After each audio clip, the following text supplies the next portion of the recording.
Bonjour à tous, bienvenue sur Lion TV.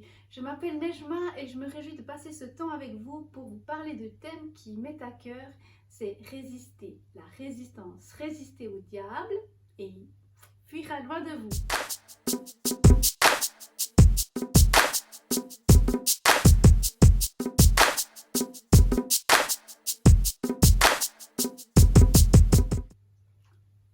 Alors voilà, je me réjouis de passer ce petit temps avec vous.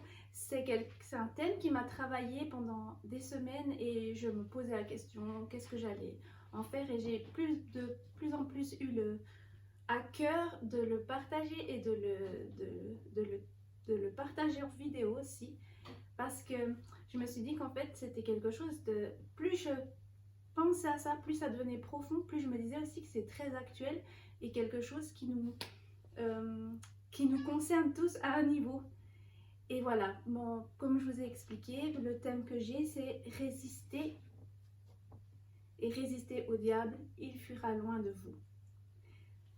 Le mot résistance est très intéressant parce que j'ai regardé dans le dictionnaire et c'est écrit ne pas céder ou ne pas altérer sous la pression, on pourrait mettre plusieurs choses sous la façon de prendre, comme la société change et tout. Ça n'altère pas ces choses. Et ce qui est intéressant, c'est que, en fait, c'est une clé que Dieu a donnée, c'est résister. Et pour ça, pour résister, je crois que la clé, c'est d'avoir des profondes convictions. Où on trouve dans la Bible certains endroits qui nous parlent de résistance et d'autres endroits où on a vu des personnes qui ont perdu cette résistance, parce que la résistance, c'est comme, on va dire, la tension entre un temps où ce qu'on doit tirer dans la patience et dans la foi. Ce qui est intéressant, c'est que on va entrer dans le vif du sujet en nous remettant dans le contexte de Jésus quand il vient juste de se faire baptiser. Il a reçu l'Esprit Saint, la confirmation céleste comme quoi qu'il est le Fils de Dieu. Et après, boum, il se retire, l'Esprit le pousse dans le désert. Et ce qui est intéressant, c'est que moi, je ne sais pas pour vous, mais personnellement, moi je suis quelqu'un, j'attends quelque chose et puis après j'aimerais le mettre en pratique tout de suite. Et ce qui est intéressant, c'est qu'en fait Dieu, il a adoubé Jésus, mais il l'a retiré aussi pendant un moment. Et pendant ce moment-là, il n'était pas dans un confort du tout. Il était dans un moment où il a été retiré dans le désert pour être tenté par le diable. Ça veut dire que cette période-là, peut-être qu'il y avait, j'ai réfléchi à ça, je me suis dit qu'il y avait certainement beaucoup de silence de Dieu. Parce que quand on voit dans la Bible, ce qui est écrit, c'est que pendant 40 jours, Jésus, il ne mange pas, il ne boit pas. Et au moment où son corps lui-même commence à céder en disant, mais il commence à avoir faim. Moi, je sais que je suis allée au désert, j'ai eu l'occasion d'aller au désert de Judée, là où on imagine qu'il y a eu le baptême de Jésus. Et après, il y a le désert vraiment qui touche cet endroit où il y a le Jourdain. Et en fait, déjà, on est resté genre un quart d'heure et on avait tous hyper soif. Alors, j'imagine bien Jésus, il était certainement un peu habitué au climat, mais malgré tout, l'eau, elle est nécessaire dans le désert.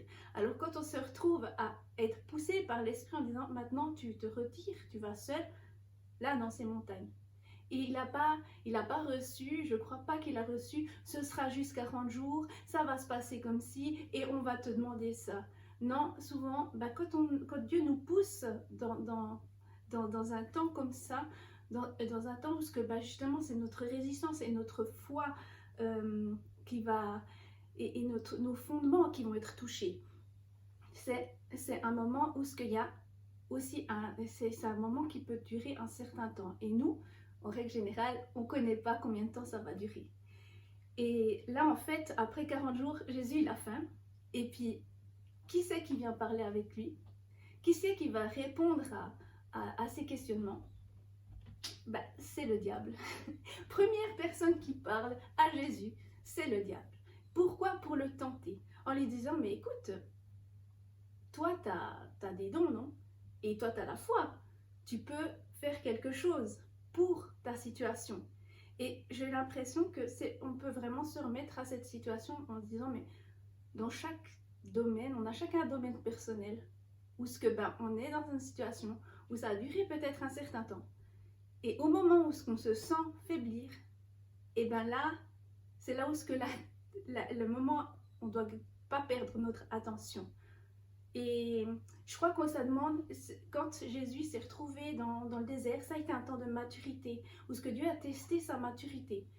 Parce qu'il s'est retrouvé dans un temps de faiblesse, mais où on devait voir vraiment si les fondements sont solides. Jésus, pourquoi Dieu a permis ça?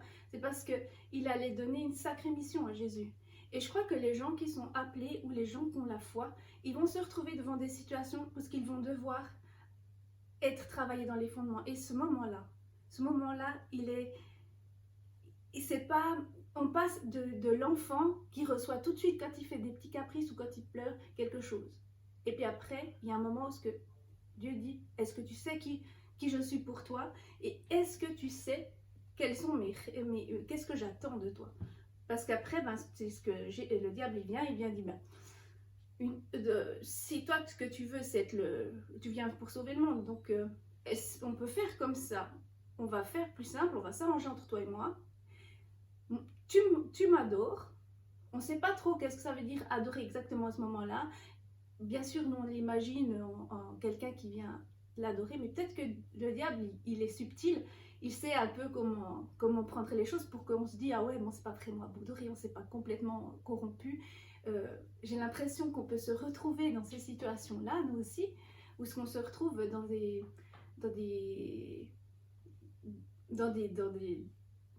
situations où on se retrouve un petit peu à devoir négocier avec ce qu'on sait qui est juste, ce qui est droit, et les choses où le milieu où on est, que ce soit professionnel, que ce soit familial, nous demande juste de plier juste pour ça, et après il nous fiche la paix, il nous laisse tranquille.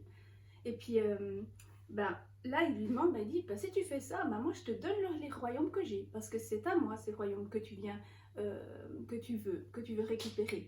Donc là ça se passerait tout tranquille entre nous deux, on est dans le désert, on règle les choses comme ça entre nous deux, ça va se passer très bien.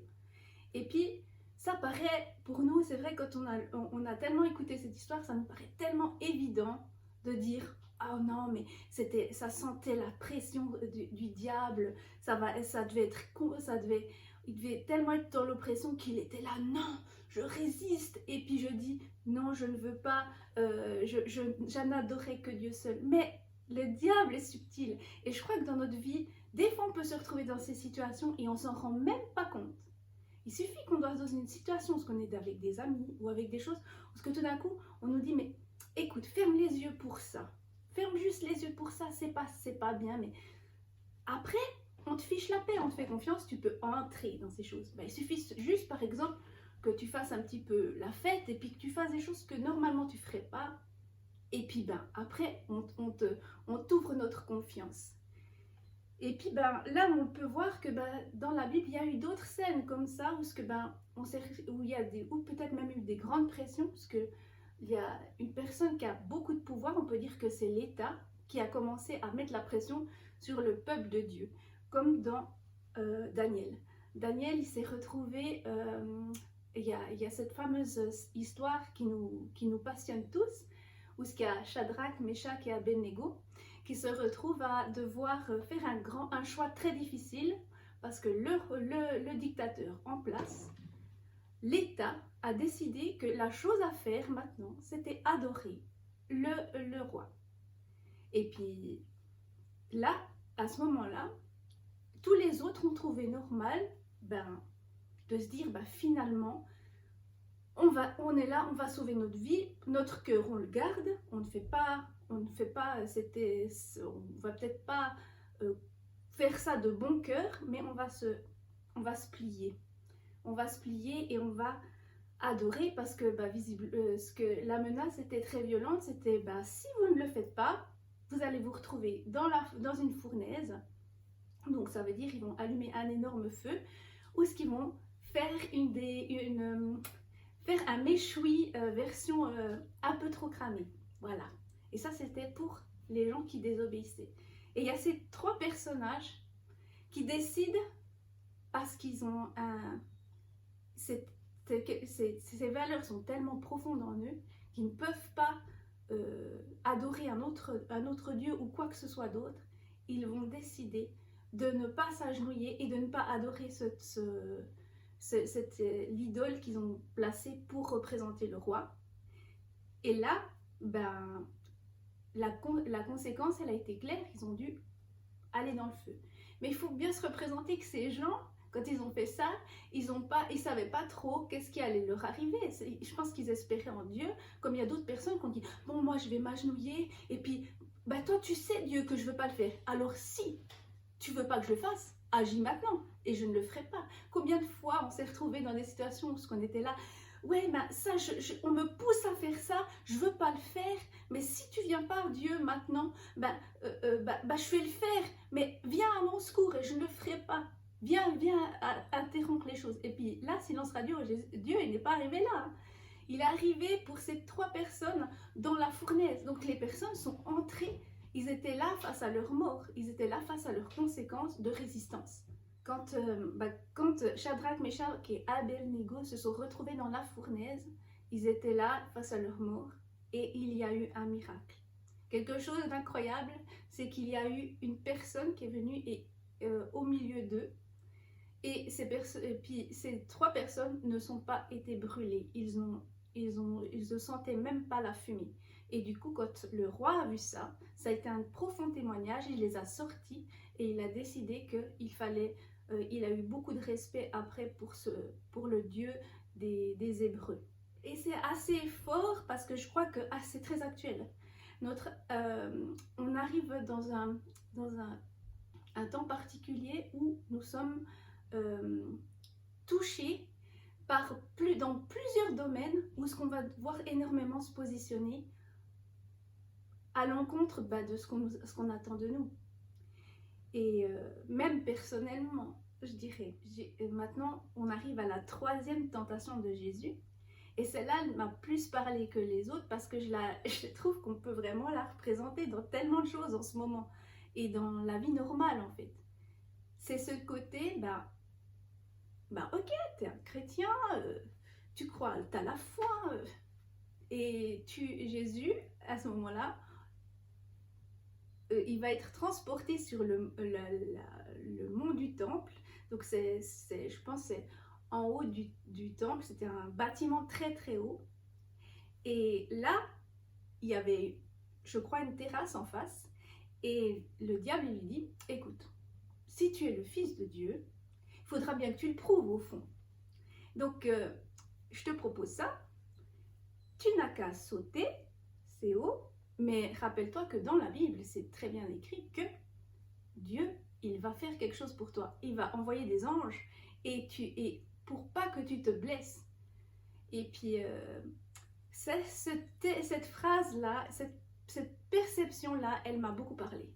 Parce que j'ai l'impression que ça a été quelque chose... C'est tellement actuel en ce moment. C'est le fait qu'on se retrouve... Combien de fois on se retrouve dans notre vie face à quelque chose où on se dit ouais, alors là, on a la tension, il y a peut-être plusieurs choses à la fois, peut-être qu'on a une tension de faire un choix, et en même temps, on se dit, mais qu'est-ce qu'on fait? Notre cœur, il n'est pas très sûr que c'est bien pour nous. Alors, Dieu, moi, je ne sais pas par où aller. Donc, ce que je vais faire, c'est que je vais faire un pas en avant. Et si ce n'est pas le pas que tu veux faire, tu viens me sauver. Je veux parler de ça parce que on peut le mettre dans tellement de thèmes différents. Par exemple, je vais reprendre quelque chose, peut-être que pour les personnes, on a tous été une fois amoureux. Et des fois, on est amoureuse de quelqu'un qui n'a pas les mêmes valeurs que nous. Et du coup, on se dit, ouais, oui, c'est pas vraiment bien, mais cette personne, elle me plaît. Seigneur, moi, je sais pas quoi faire, parce qu'on est déjà un petit peu, voilà. Je vais juste faire un petit pas en avant, je vais un peu plus apprendre à la connaître, je vais un peu plus apprendre je vais un peu plus entrer dans le monde de cette personne. Et si c'est pas ce que tu veux, Dieu, bah tu coupes ça tout de suite. Et puis finalement, ben, un pas après l'autre, on est engagé. Ça, c'est des choses qui me sont arrivées à moi. C'est pour ça que j'ose les parler. Quand j'étais jeune, c'est un petit peu les petits pas que j'ai faits qui m'ont complètement détourné du chemin que ce que Dieu avait pour cette période dans ma vie. Grâce à Dieu, il y a la grâce, mais j'étais aussi... Dieu fait grâce, c'est vrai, mais c'est vrai que le temps qu'on a perdu, il est perdu. Il faut dire la vérité. Et je crois qu'on le fait dans beaucoup de choses. Par exemple, oui, dans ce travail et tout, je sens qu'il y a un truc qui joue pas, mais je sais pas trop quoi faire. Alors, qu'est-ce que je vais faire, Seigneur? Viens me sauver. Je saute, viens me sauver. Et en même temps, je me dis, je crois que c'est pardonnable suivant la maturité qu'on a. Il y a un moment donné où les conséquences, elles seront là. Et puis, je crois qu'on a souvent utilisé les paroles de Dieu pour un petit peu nous protéger. Justement, lui, c'était que si tu sautes, Jésus, il y a les anges qui vont venir, parce que c'est écrit clairement dans la Bible, que si tu sautes, il y a des anges qui vont venir et qui vont te porter dans leurs bras pour pas que ton pied il heurte des pierres. On peut en mettre des autres, on peut mettre par exemple pour nous, je sais pas, si tu prends un poison, c'est écrit dans la Bible que tu ne seras pas empoisonné parce que Dieu viendra te sauver. Après, il faut savoir que pour moi, il y a quand même une différence entre quand tu es conscient et inconscient qu'il y a un truc qui joue pas. Je vais vous dire ça par rapport à moi aussi, nouveau. Je pense que dans ma vie, j'ai dû prendre certainement des produits qui n'étaient pas bons, que je ne savais pas. Et un jour, chez la personne que j'allais, j'allais toujours manger et boire chez cette personne.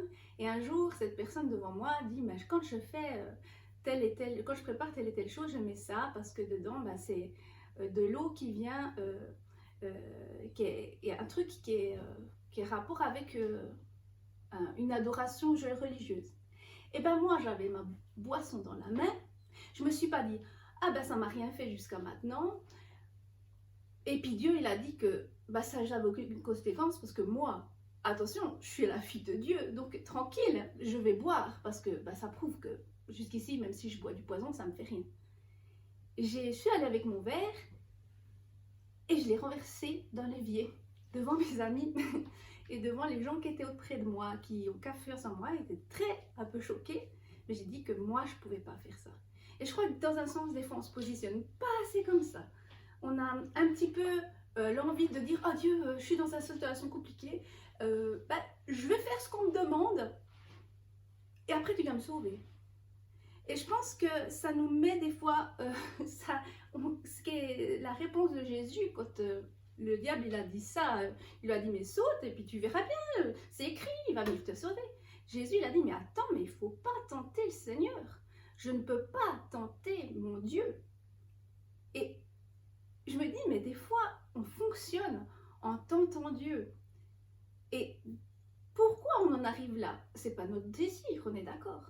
Mais c'est le côté de la résistance.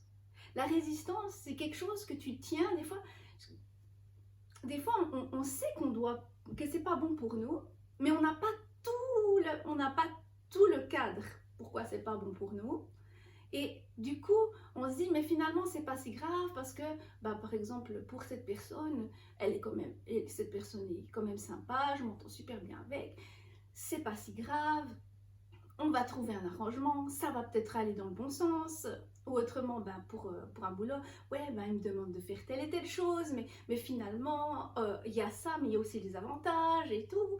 Et puis, donc on se retrouve toujours un peu comme ça, puis à la longue, quand on est face à une tension, et puis surtout si par exemple la tension elle devient société, quand on se retrouve par rapport à, je sais pas, il y a tellement de thèmes, je veux dire, il y en a tellement en ce moment, des thèmes où on se retrouve en tension. Le truc c'est que ça va atteindre notre résilience. Combien de temps on va tenir sans craquer? La clé, elle est là, c'est les fondements. Où sont nos fondements? Pourquoi Jésus il a réussi à résister dans un temps de faiblesse, dans un temps où il a dû réfléchir toute seule aussi, hein? Et puis, où ce que peut-être on s'imagine aussi, il y a une petite chose qui me fait un peu rire, enfin qui me fait rire, mais c'est surtout parce que je m'en suis rendu compte presque il n'y a pas longtemps, c'est que je me suis dit en fait, quand le diable est venu tenter Dieu, Jésus, il s'est pas noté qu'il y avait une tension, parce que quand le diable il est venu, il a fait « Je suis le diable, je viens te tenter, alors je te pose une question, voilà. Et si tu fais la bonne réponse, tu vas y arriver ou tu vas pas y arriver. » Tout d'un coup, c'était juste dans sa tête. Tout d'un coup, peut-être il y a eu des apparitions et des choses comme ça, mais peut-être qu'il n'y avait pas, on ne sentait pas la pression. Il n'y avait pas la pression aussi de Dieu. Mais qu'est-ce que tu vas faire? Ce n'est pas bien. Fais gaffe, ne l'écoute pas. Des fois, on a l'impression que quand on se retrouve face à un choix, on va entendre on va sentir qu'il y a une tension énorme. Mais des fois, c'est tout cool. Hein. Dieu, il dit, ok, moi, je crois que t'as quand même certaines informations qui devraient te poser. La Bible, elle parle de certaines choses, ou autrement d'autres choses. Ton cœur, il t'a mis en garde de certaines choses. Et ben, il va peut-être pas mettre une pression supplémentaire. Hein. Peut-être qu'il va dire, ok, maintenant, moi, je suis un Dieu qui a laissé les choix aux hommes. Je te laisse choisir. Et puis, ben, je veux vous parler de ça aussi par rapport au peuple d'Israël. C'est le peuple pilote de la foi. Et on peut voir qu'il leur est arrivé des choses comme ça. Je veux dire, imaginez. Nous, quand on voit avec le recul, pour nous, ça paraît tellement évident. Ça paraît tellement évident de ne pas faire comme eux. Mais j'aimerais qu'on se mette un petit peu dans leur peau cette fois. Alors, il y a les choses qu'ils ont fait bien. Puis il y a des choses où ça a un peu capoté. Ça a capoté et puis il y a eu des conséquences. Hein. Alors, ben, on va parler de la période où ils ont conquis leur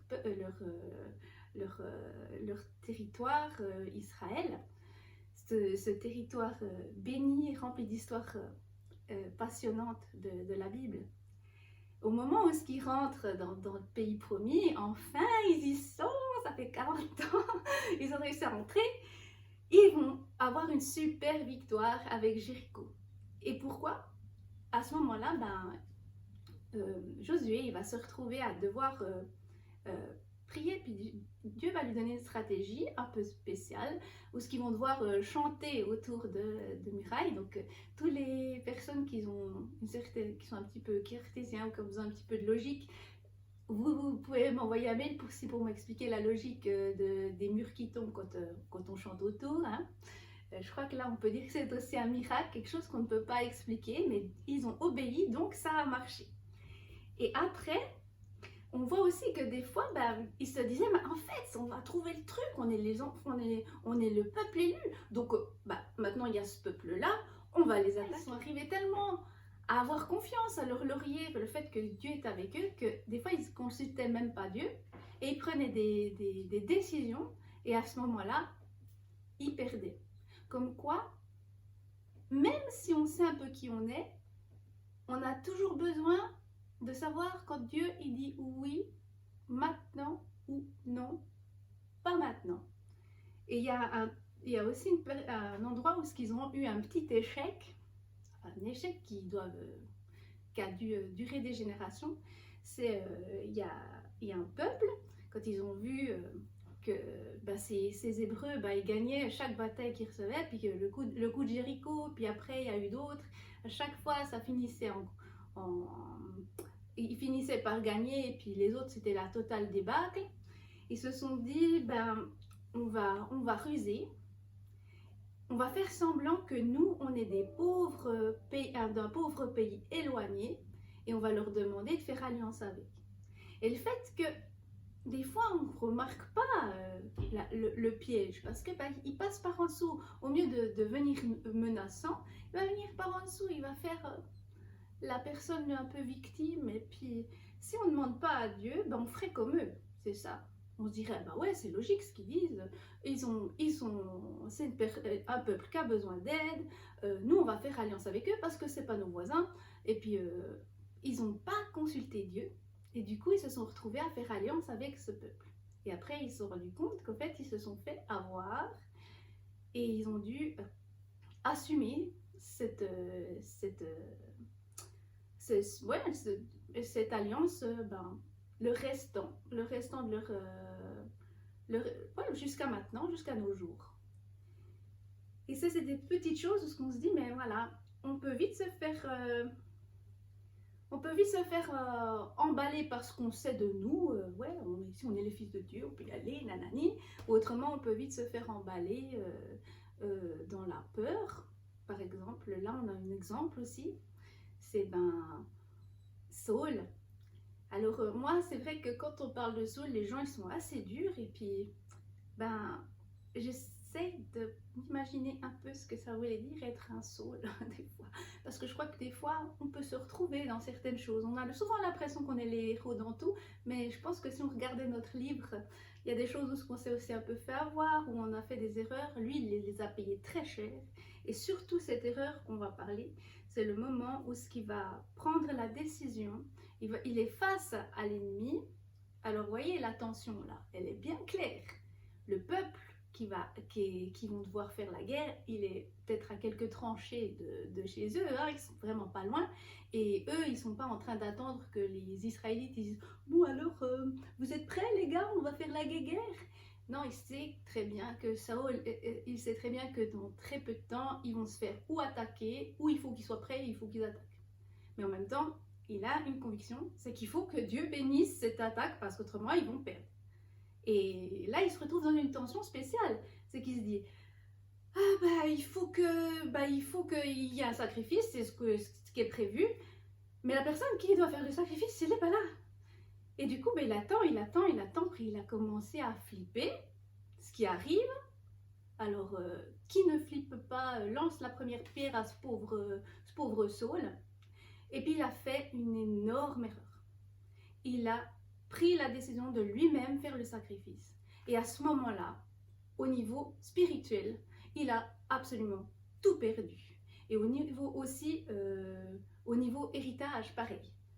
On peut pas, pour dire à quel point des fois, des tensions, des moments où ce qu'on n'arrive pas à résister, ils ont certaines conséquences.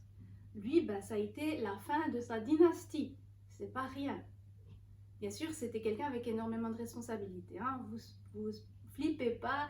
Dieu est avec vous et Dieu, il parle toujours. Et nous, en plus, on a la chance qu'on a un Dieu encore plus accessible, qui parle beaucoup, qui est dans le dialogue, dans la grâce.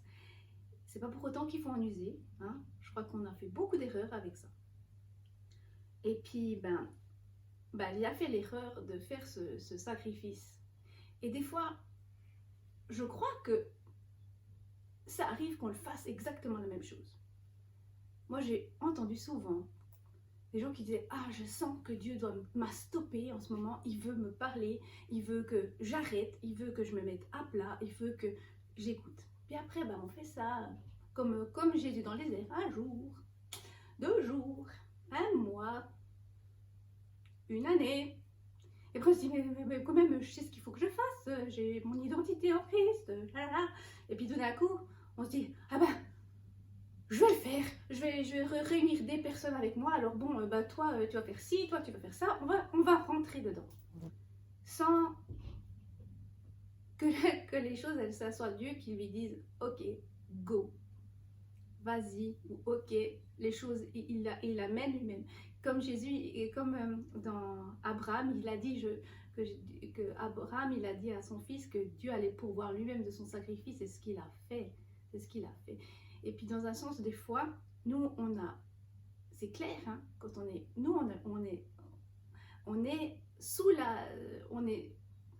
soumis au temps sur la terre. Mais en même temps, on est des enfants du ciel. Et des fois, on a un petit peu du mal avec ces 2 barrières de les gérer comme il faut. Je ne parle pas en disant, moi je le gère très bien. Oh non, j'apprends tous les jours. Mais je me dis, mais c'est intéressant de se dire, attention, quand Dieu, il n'a pas dit oui, il n'a pas mis un ok, ou il n'a pas été très clair, peut-être, ça ne veut pas dire qu'on peut y aller comme ça, ou ça ne veut pas dire qu'on doit faire n'importe quoi. Et je crois que c'est un encouragement, malgré que c'est un petit peu tendu comme ça, comme je l'ai dit. Je crois que c'est un encouragement parce que Dieu, en fait, il nous appelle à grandir, en fait. Et c'est bien de grandir. Parce que quand on grandit, parce on va plus loin. Là, Jésus, il a tenu ces 3 tentations principales. Hein. Il y en a peut-être eu des autres qui n'ont pas été répertoriées. Mais les 3 principales, il les a tenues. Et là, Dieu, après tout ça, il y a eu l'action de Dieu. Avant, on n'entend pas trop que Dieu, il intervient et puis qu'il commence à négocier entre les deux en disant « Attends, Jésus, attends, tu vas pas écouter ce mec, tu vois bien que ça sent pas très bon cette histoire. » Il n'est pas intervenu. Il n'est pas intervenu. Il a laissé Jésus prendre des décisions. Et après qu'il a traversé tout ça, là, le diable s'est retiré et Dieu, il a envoyé des anges pour servir Jésus. Et là, il est revenu revêtu d'une puissance. Et des fois, il faut qu'on s'encourage en se disant, mais peut-être on est dans des tensions à ce moment où on est encore entre les deux, en train de tenir et tout. Et puis, mais en même temps, peut-être c'est parce que dans quelques temps, on sera rempli de puissance parce qu'on aura tenu, nos fondations, elles auront été éprouvées. Et puis, comme on devrait être fondé sur le roc, sur ce qui est les fondements de Dieu, pourquoi on les fait dans le roc? Parce que des fois, il y a des tempêtes, il y a des moments compliqués. Mais la victoire, c'est que notre maison est debout. Alors voilà, je crois que je suis arrivée à peu près à la fin. J'espère que ça vous a parlé. En tout cas, je voudrais vraiment vous bénir, vous dire que Dieu, il a beaucoup d'estime pour vous et que il veut vous encourager à tenir ferme face aux tentations, à résister et aussi à garder votre droiture. Pour que ça soit écrit que vous êtes pour que ça soit écrit que vous ayez des louanges au ciel, parce que ça sera écrit c'est un juste, il a tenu bon. Et si par hasard, quand vous avez entendu ce que je vous ai dit, ça vous a parlé, ça a parlé à vos cœurs sur certaines choses, ou ce que vous avez dit, ça parle, là le Saint-Esprit m'a ramené quelque chose, ça me rappelle une certaine situation, ou ce que ça joue pas. Mais n'ayez pas peur, Dieu est avec vous et vous pouvez recadrer. Ça veut dire maintenant, confessez là où vous êtes, confessez là où ça va pas, là où vous êtes, peut-être que vous avez du mal à tenir ferme, ou autrement des endroits où ce que vous avez craqué. Dieu, il est miséricordieux et il va vous aider à vous redresser et vous refonder. À chaque fois que dans mon histoire où ce que je me suis rendu compte que j'ai complètement dévié, et au moment où je me suis repentie, des fois il fallait remonter un peu la rive pour me retrouver à un endroit, mais on y arrive. On y arrive parce que Dieu est avec nous et déjà il nous félicite au moment où on prend la décision de remettre les choses en place. Alors je vous encourage mes amis à devenir fermes, à être des personnes enracinées dans la vérité et puis à vraiment faire le tri dans votre vie, puis moi aussi, vous commencez à vous connaître et à connaître comment Dieu fonctionne. Et je pense que je me réjouis parce que je sais qu'il y a beaucoup de gens, les prochains temps, on verra des gens beaucoup plus affermis, beaucoup plus enracinés dans leurs convictions, parce que c'est nécessaire en ce moment, parce qu'il y a des tempêtes en ce moment et qu'on n'a pas intérêt d'avoir... quand on va faire notre maison sur le sable, peut-être que prochainement, vous allez tout déplacer sur un rocher, même si c'est plus difficile, pour en faire une plus solide. Mais on va y arriver et ce sera magnifique, on verra des belles choses, parce que c'est à partir de là que le Seigneur nous met de la puissance, parce qu'autrement, ce sera un plus gros désastre, vous comprenez. Alors, je vous souhaite tout de bon, je vous remercie de votre écoute, que Dieu vous bénisse Et je prie encore que le Saint-Esprit, ces paroles, puissent être une petite graine qui rentre dans les cœurs et qui puisse amener des choses en lumière, et aussi qui amène de l'encouragement, Seigneur. Parce que ce qui est beau, c'est quand tu nous touches, il y a toujours beaucoup d'amour. Il y a la vérité et l'amour. Alors tout de bon et à bientôt sur Lion TV. Et n'oubliez pas de vous abonner à la chaîne si vous ne l'avez pas encore fait, parce qu'on en aura encore beaucoup de choses à se raconter. Soyez bénis.